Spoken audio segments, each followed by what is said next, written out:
अस्सलाम वालेकुम वरहमतुल्लाहि वबरकातुहू। आज की वीडियो का टॉपिक है हमारा कि क्या दुआ से तकदीर बदल जाती है। इसको समझने के लिए पहले हमें ये समझना होगा कि तकदीर है क्या।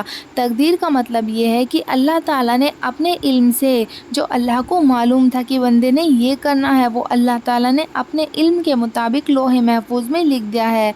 तो वो लिखा हुआ जो है वो ये है कि ऐसा होगा, ये होगा, इसको तकदीर कहते हैं। तकदीर पर ईमान लाना ज़रूरी है। तकदीर गैब की चीज़ों में से एक चीज़ है। तो तकदीर असल में अल्लाह ताला का इल्म है। अल्लाह के इल्म में जो चीज़ है उसको तकदीर कहा जाता है।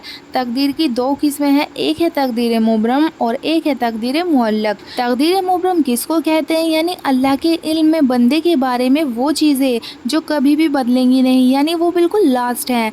अल्लाह ने किसी बंदे के बारे में कुछ लिख दिया है कि इसके ऊपर ये परेशानी आएगी, तो तकदीर मुबरम में जो चीज़ें लिखी हुई हैं वो ऐसी चीज़ें हैं जो ज़िंदगी में हमें मिलकर रहेंगी, यानी वो बिल्कुल भी हटेंगी नहीं अपनी जगह से, वो चीज़ें होकर रहेंगी। अगर हमारी तकदीर में लिखा हुआ है कि हमें इतना पैसा मिलेगा तो वो हमें मिलकर ही रहेगा हर हाल में, या जो भी तकदीर मुबरम में लिखा है वो होकर ही रहेगा। तो ये है तकदीर मुबरम। अब बात करते हैं तकदीर मुअल्लक किसको कहते हैं। कि अल्लाह ने किसी बंदे के बारे में ये लिखा है कि अगर मेरा बंदा ये नेकी के काम करेगा तो इसके साथ ऐसा हो जाएगा, मेरा बंदा मेहनत करेगा तो इसको ये चीज़ दे दी जाएगी, मेरा बंदा अगर हाथ उठाकर मुझसे दुआ मांगेगा तो इसको ये चीज़ मिल जाएगी। यानी कोई चीज़ हमारी दुआ पर, हमारी कोशिश पर, हमारे अच्छे कामों पर, हमारी इबादत पर डिपेंड होती है, तो उसको कहा जाता है तकदीर मुअल्लक। लेकिन हमें नहीं मालूम कि कौन सी चीज़ें तकदीर मुबरम में हमारे लिए हैं और कौन सी चीज़ें तकदीर मुअल्लक में हमारे लिए हैं। लेकिन हमें ये ज़रूर पता है कि दुआ करने का, कोशिश करने का, नेक अमाल करने का अल्लाह ने हुक्म दिया है और हम वो काम कर सकते हैं, दुआ कर सकते हैं, मेहनत कर सकते हैं, इबादत कर सकते हैं।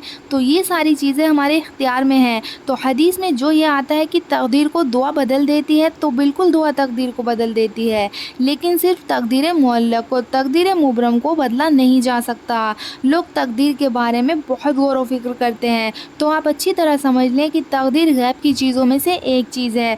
इसमें ज़्यादा गौर व फिक्र नहीं करना चाहिए, क्योंकि तकदीर अल्लाह का इल्म है और हमें नहीं मालूम कि अल्लाह के इल्म में क्या है। हाँ, हमें ये ज़रूर मालूम है कि हम कोशिश करेंगे तो ऐसा हो जाएगा, तो इसलिए हमें कोशिश करनी चाहिए, तकदीर पर ईमान रखना चाहिए और पूरी कोशिश करनी चाहिए, नेक अमाल करना चाहिए, हाथ पर हाथ रखकर नहीं बैठना चाहिए। कोशिश करने के बाद, दुआ मांगने के बाद, अपनी तरफ से पूरी कोशिश करने के बाद, अपना 100% देने के बाद अगर कोई चीज़ हमारी तबीयत के ख़िलाफ़ हुई तो वो तकदीर मुबरम में है।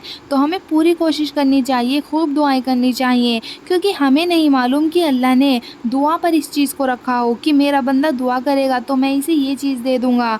तो हर काम के लिए हमें दुआ मांगनी है, हर काम के लिए हमें लास्ट तक कोशिश करनी है, क्योंकि हमें नहीं पता अल्लाह ने यही हमारी तकदीर में लिखा हो कि मेरा बंदा कोशिश करेगा, दुआ करेगा तो उसको ये चीज़ मिलेगी। तो कोशिश हमें पूरी करनी चाहिए, पूरी ताकत लगानी चाहिए। अब लोग अधूरी बात समझ लेते हैं, कोशिश नहीं करते, मेहनत नहीं करते, दुआ नहीं करते, फिर बोलते हैं तकदीर में यही लिखा हुआ था। मेहनत करने की बारी आती है तो हम मेहनत नहीं करते, अपनी पूरी कोशिश नहीं करते, नमाज नहीं पढ़ते, अल्लाह से दुआ नहीं मांगते और तकदीर पर इल्ज़ाम लगा देते हैं। हालांकि जो चीज़ें हमें नहीं मिल पाती हैं हमारी कोशिश ना करने की वजह से, तो अल्लाह ने उन चीज़ों को कोशिश पर रखा हुआ है। तो तकदीर दुआ से बदल सकती है, तकदीर मुअल्लक, इसलिए हमें कोशिश करनी चाहिए। तकदीर के सिलसिले में ज़्यादा दिमाग नहीं लगाना चाहिए, क्योंकि तकदीर बहुत बड़ी चीज़ है। एक हदीस आपको पढ़कर सुनाती हूँ। हज़रत अबू हुरैरा कहते हैं कि एक दिन रसूलुल्लाह सल्लल्लाहु अलैहि वसल्लम हमारी तरफ निकले। उस वक्त हम सब तकदीर के मसले में बहस और डिबेट कर रहे थे।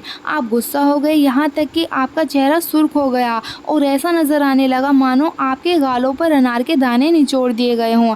आपने फरमाया, क्या तुम्हें इसी का हुक्म दिया गया है या मैं इसी वास्ते तुम्हारी तरफ नबी बनाकर भेजा गया हूँ? बेशक तुमसे पहली उम्मतें हलाक हो गई जब उन्होंने इस मसले में बहस और डिबेट की। मैं तुम्हें कसम दिलाता हूँ कि इस मसले में बहस और डिबेट ना करो। आई होप आपको अच्छे से समझ आ गया होगा कि तकदीर क्या है।